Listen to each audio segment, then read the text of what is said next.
Let's take a little time to reveal the prehistoric stories that the earth once concealed. Mix them all together on this ancient land. It's time to spread some Palaeo Jam. Hello, welcome to Palaeo Jam. I'm your host, Michael Mills, and I am in one of my favourite places in the world, in which we have done multiple podcasts over the last couple of years. I'm at the Naracoorte Caves, and in fact I'm in one of the caves, a little bit underground, not too far underground, and I'm with PhD candidate from the University of Adelaide, Nerita Turner. G'day, Nerita. G'day, Michael. What a cool place to be. Absolutely. And we're here as part of National Science Week. We've been doing some stuff here in the caves, and what I wanted to explore today, and the reason we're in the cave, is because your research is all about accumulation in caves, and we'll get onto that. But I've got a question that I want to explore and maybe even try and answer, and that is, to what degree does the fossil record accurately depict the entirety of the Earth's natural history? Because it doesn't, does it? No, it's infamously incomplete. And that's the end of the podcast. But it is. Yeah, I like that expression. It's infamously incomplete. And we're going to delve into using your work as an example as to how incomplete it is. But I suppose to start with, fossils. Fossils, obviously, they're the bodies of animals and plants, or they're the traces left by the animals and plants. And the reason we go looking for them is we want to find out things. What are just some broad things that fossils can tell us once we do find them? Yeah, well, they can tell us what plants and animals used to live in an area. They can tell us, about individual species and animals, or entire paleo communities and paleo ecosystems. We can learn about evolution from them. They're probably one of the best, if not the best, pieces of evidence that we can use for studying evolution. We can use them as well for modern applications. So using the fossil record to improve conservation efforts and things like that. Yeah, and that thing of giving us a sense of the natural history of life on Earth, and what there's been and what's changed and what there was and stuff. So you can probably hear a rumbling sound. It's all right, it's not an earthquake, we're not going to die. I think there was a car driving somewhere above ground, above our heads. That's always weird. So fossils can tell us lots of things. So the question then, of course, is how do you become a fossil? Nerita, when I grow up, I want to become a fossil. What's the first thing I need to do? Well, we already have an advantage because we have a skeleton. So the best thing you can do if you want to become a fossil is to have hard body parts. Take that, inverts. Well, inverts are... They are okay because they've got the hard external... Okay, jellyfish. Jellyfish, not much of a chance. Take that, jellyfish and sea slugs. Yeah, so having hard body parts is a good start. It's a big advantage. So we do sometimes get preservation of soft-bodied animals, so the Ediacaran fossils are an example of that, but it's much more likely to fossilise if you have hard body parts. But it's not the whole animal though, is it? No. It's the skeleton. Yes. Of the animal, in most cases, skeleton and the teeth, and that in itself is a limiting factor. Yes. And one of the great examples I often like to use is if I'm with a group of adults or kids, and I've got a koala skull, and you show them the koala skull, and you ask them, without them knowing whose skull it is, you do that thing of going, so what animal was this? And they eventually work out, because of the teeth, it was a herbivore. But you wouldn't predict necessarily that you were going to create this cute, fluffy little teddy from that. Exactly, yeah. So that in itself, just the fact that the bones and how do you put the meat on the bones and the fur on the bones. So that in itself is an interesting thing itself. So to become a fossil, increasing chances become, or not become. You can't just suddenly, I'm a jellyfish, I want bones. That's not how it works. So you increase your chances of becoming a fossil by having hard body parts. Yeah, yeah. Whether that's a skeleton or teeth, or with some invertebrates, some of the outer shells and stuff. Yeah. But that then skews the fossil record to begin with, doesn't it? Yes. Towards things with hard body parts. Yeah. So already, just that one little defining thing has eliminated quite possibly millions of species that we will never discover. Yeah, for sure. So that question I asked at the beginning already, that idea of like how accurate is the fossil record in terms of the whole of the history of life, it's like already we're in serious trouble here. Yeah. Okay, so want to become a fossil, I've got some hard bits, then what do I do? Environment plays a big I factor. die, don't I? Yeah, well, yes, of course, you have to die. You have to die. And then you ideally, well, before you die, you want to ideally live in an environment where you can get buried, essentially. So burial is quite an important part in preservation and fossilization. And there's lots of different environments that can happen in. So you can be buried in marine sediments if you're a marine animal, lake sediments if you live in lakes, or more terrestrial sediments if you live on land. And again, that in itself is skewing the fossil record because there are particular animals that live in those environments that don't live in the other environments, and the animals that live in the other environments that don't have those characteristics mean that we're less likely to find fossils of those animals, even if they're the hard bits. Yes, exactly. We're never going to know. We are never going to know all the things that have ever lived, are we? No chance. No chance. So you become buried. So what I always find interesting about the whole become buried thing is a paleontologist in 50 million years' time, given that we humans, in a lot of cultures, we do that burial thing, so are we clearly increasing the likelihood that there will be fossilized humans through that burial process in cemeteries? I live around the corner from a cemetery. Yeah. I think we're definitely, it's a step towards helping the fossilization. Yeah, sure. So we've got the hard bits, and we've gone, okay, let's bury all the humans once they've died, so we're increasing our chances. Yeah, for sure. I think I'm getting cremated. Oh, I'm not going to become a fossil, am I? Oh. Maybe not. Oh dear. Okay, so you get buried, and you said too, you can be buried in sediment. You can be buried in rivers and creeks. Now we're in a cave. Let's start talking a little bit about the work that you do. So your work is about accumulation. Yes. So just what does that mean?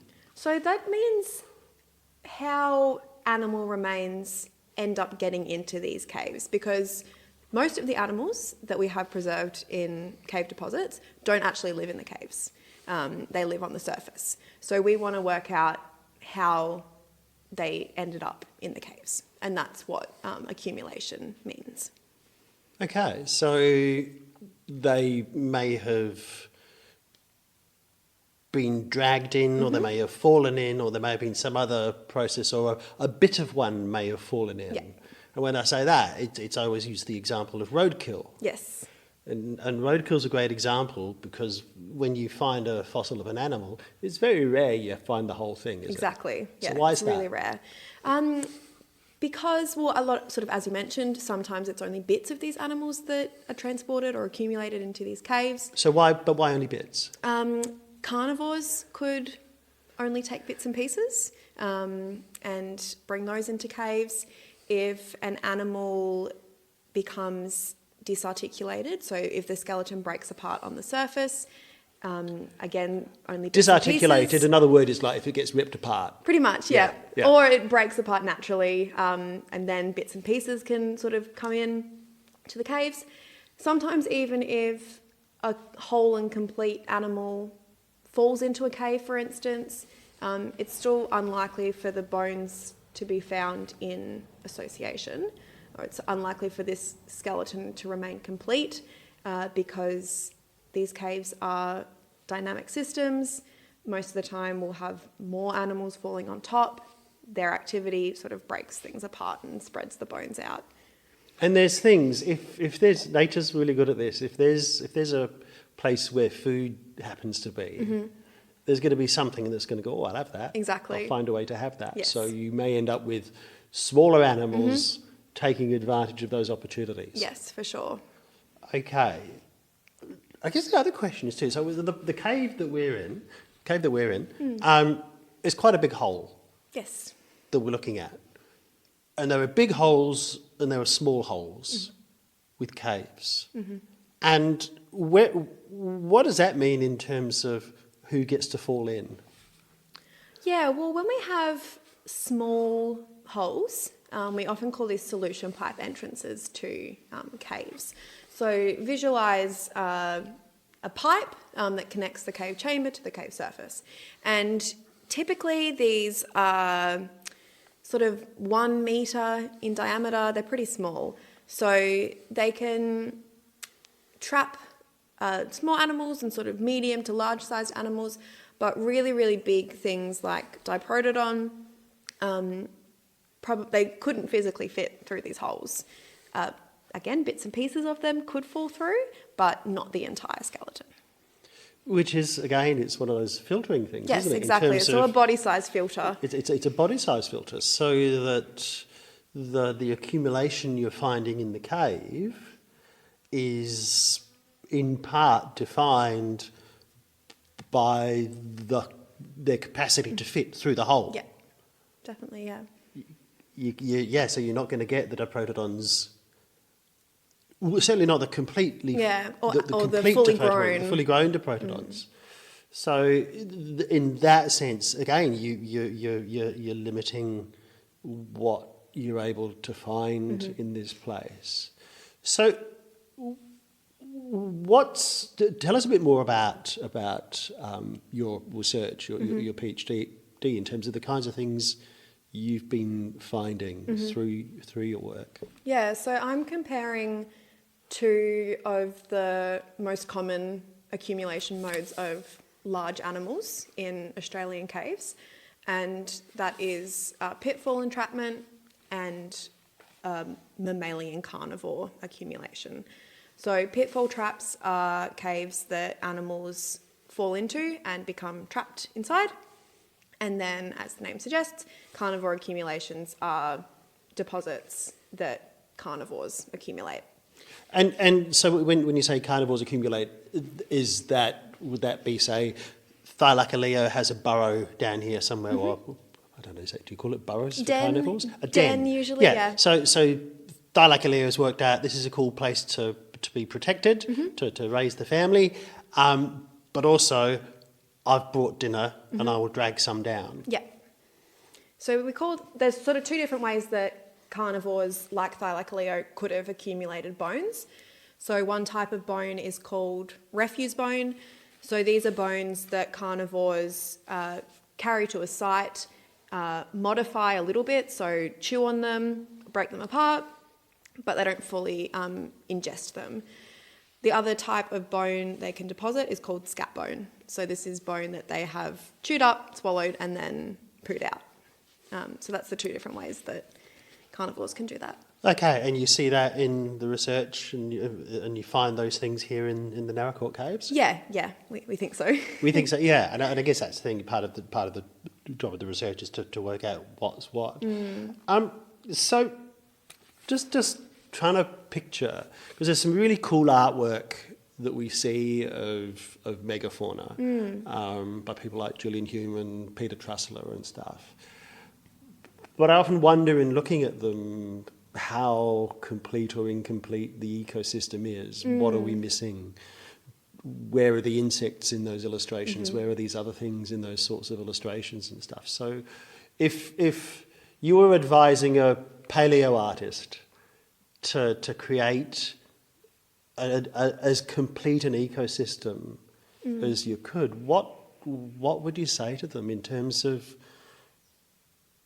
given the evidence of what we've got from somewhere like Naracoorte in the caves, but there's probably other stuff that was up there. Yeah, and there's sort of, as we've already realised, there are lots of animals that will not get fossilised. So if we have fossilisation of vertebrate remains, so bones, it's really, really unlikely that we're going to get the preserved remains of things like insects. Insects can preserve, but in different conditions.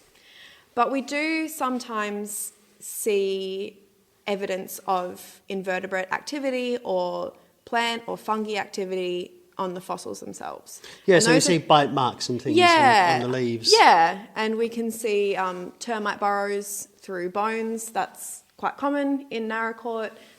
We can get root marks on bones as well. So those are taphonomic features, and they can tell us a little bit more about things that aren't actually preserved in the fossil record themselves. But that thing you mentioned at the beginning of that response, that in terms of being able to work out a complete ecosystem, that the circumstances that favour the fossilisation of one type of fossil, so the bony things, is less likely to fossilise the softer things. Yeah. So you can't, it's one or the other. You can't have everything always preserved. Even though we try to look at as many lines of evidence as we can, we don't often get every line of evidence preserved. Yeah, and I guess that thing too, just to reiterate that stuff, of you can then sometimes use trace fossils like burrows and things to try and get a sense. And of course we know that there would have been insects. Yeah. Yeah. You know, it's pretty clear there would have been insects. Yeah. So I guess, is there an element of plausible speculation? Yeah, I would say so. And I think there's always going to be a little bit of creative license and artistic license in things like paleo art, because we accept that there's things that we won't know. So I think as long as there's if you can back up the creative decisions with at least some sort of evidence, then I think that's okay. So I've seen remarks from some, strictly by the book. We've got no evidence that bug was in that area, therefore you can't possibly, even though there might have been fossils of it, 50 kilometres away. And you can only draw or illustrate the things that we absolutely know for definite were in there. And if that was the case, paleo art could be pretty boring at times, couldn't it? Yeah. So it is, I think, that thing of plausibility. So long as it's things like Dinosaur, the eagle. Well, eagles fly around a lot. And that's not to say that they flew all over Australia, but if we find them in one place, they probably would have been found when we start looking at wedge-tailed eagles and how they move around. Or with diprotodons, we know that they migrated now. So in Adelaide, we find them at Palaeo Cove, we find them at Burra. So it's like, well, you'd probably find them between those two places as well. Exactly, yeah. And stuff. One of the other things, in terms of looking for fossils and trying to find fossils, that thing when you're at a fossil dig is, you get your eye in. But even that, there's an observer bias, isn't there? Yeah, I would say so. If you're, it's like if I've bought a red car, all of a sudden I'm seeing red cars. Yeah. And that's something that we try to avoid as much as we can.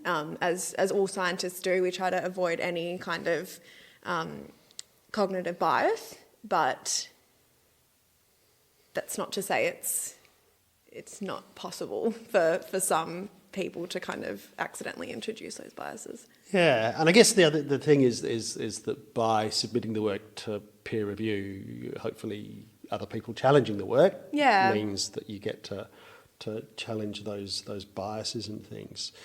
So coming back to the complete and utter incompleteness of the fossil record,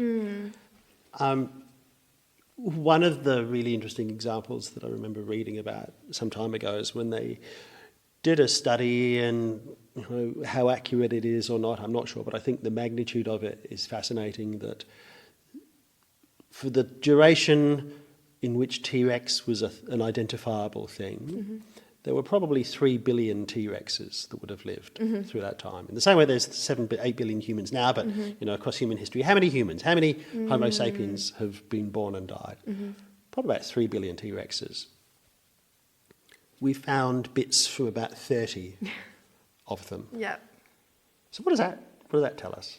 Well, I guess, it just reiterates how incomplete the fossil record is. And, lots of things could have happened to those, almost 3 billion T-Rexes that didn't get preserved. So they had the right bodies, they had skeletons.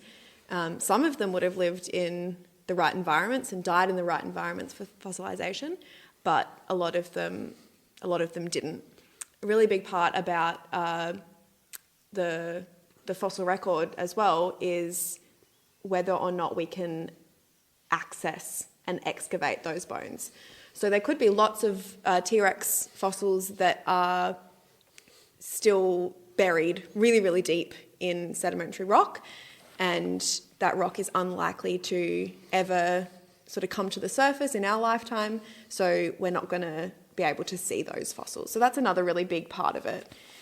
Yeah, it is, isn't it? So the whole thing of taphonomy is all of that stuff we've talked about in terms of, dying, being buried, or if you're not dying, you're leaving a footprint or something, dying, being buried. There's a process, a long time, process of mineralisation. And that, again, it's very unlikely. But then you have to be discovered. Yes, exactly. You have to have somebody walking along the beach and suddenly be able to go, oh, there's a thing sticking out of the ground. Yep. It needs to be sticking out of the ground because it's we don't have these sonars, do we? No. That can just identify and go around and scan the surface of the earth and go, oh, okay, down there there's... Exactly. I suppose the other thing, like if everything that had lived became a fossil,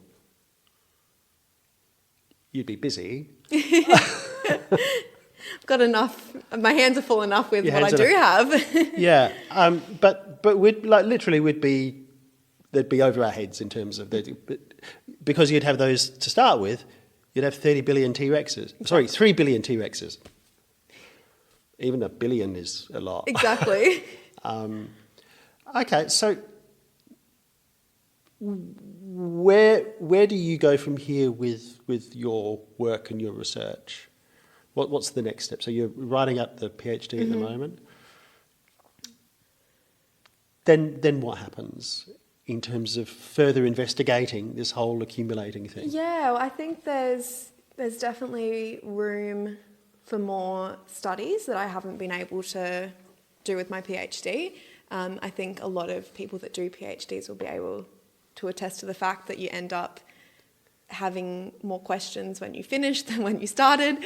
So I'd really like to see more work done into Australian carnivore taphonomy. A big part of my PhD was reviewing the literature that we have already, and I think that highlighted how much more needs to be done and how much more we can benefit from further work. So I'd love to see that be done. Yep, and so that's your postdoc research. We'll watch this space. Yeah. If anyone's got funding for a postdoc, hit me up. Yeah, are you listening out there, viewers, listeners? Okay, so we started off with that question of how complete or incomplete the fossil record is, and clearly just through looking at the bone versus the soft tissue stuff, from looking at the few cases that you work on, in terms of things falling into caves or being able to fall into caves, or being dragged into caves, and depending on the size of the holes and all of those things. And then you look at rivers and streams and dry, dusty places. Or if you die in a rainforest, what happens to an animal now if you're in a rainforest and you die? It decays pretty quickly. Pretty quickly, yeah. So if there were rainforests back in the day and you die, very unlikely. Exactly, yeah. Very unlikely. So again, in thinking of that paleontologist in 50 million years, what are they going to find? Yeah, well, they might find cemeteries and be weirded out that there were all these people pointing in the same direction. Exactly. But I've heard some paleontologists say that the most defining bone from the age of humans isn't going to be human bones, it's more likely to be chicken bones because of how many chickens people have eaten over the years. So think about that next time you're out for chicken wings. So the paleontologist in 50 million years' time is going to be looking back and going, oh my goodness, look at the chicken overlords at the time. Exactly. And see how they buried these hominids, Exactly. these sacrificial hominids. I want to be alive then. Or at least be a fossil. Okay, we've got just a few minutes remaining, and thank you so much for your time and coming into the cave. What is it about, to finish off with, what is it about coming into a place like this that keeps you coming into a place like this? I think it's the desire to sort of answer these questions and solve these mysteries about prehistoric Australia, and how we can use that information, sort of like I said earlier, to protect the environment that we do have still. That's, I think, a really, really important application of particularly Pleistocene paleontology. Because it does, doesn't it? Paleontology gives us a sense of, firstly, the tragedy of extinction. Yeah. You know, the megafauna that once walked in this place or flew or stomped, or in the case of certain walking kangaroo, did weird things, we will never see them. Exactly. Yeah. In Australia, we have, in the last 200 years, the highest rate of mammal extinction. So there's a whole bunch of things, not just thylacines, that we'll never see. So there's a warning. Yeah. And we can learn a lot from the fossil record and try to prevent similar things, happening in the future. Yeah. Fingers all crossed and stuff. Okay, so just to finish off, I'm constantly awed by coming into these places, because aside from the fossils that you find, there's a majesty to them, isn't there? Yeah. There's something, when you're looking at the stalagmites and stalactites and understanding that through very slow processes, grand creations are made from nature.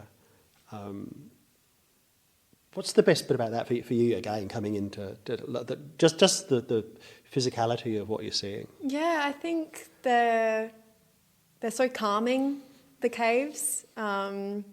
Being in nature in general, I think, is great for people.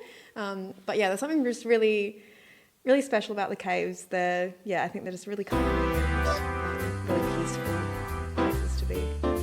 And on that note, that is a perfect way to end. Thank you, PhD candidate Nerita Turner. Thanks for having me.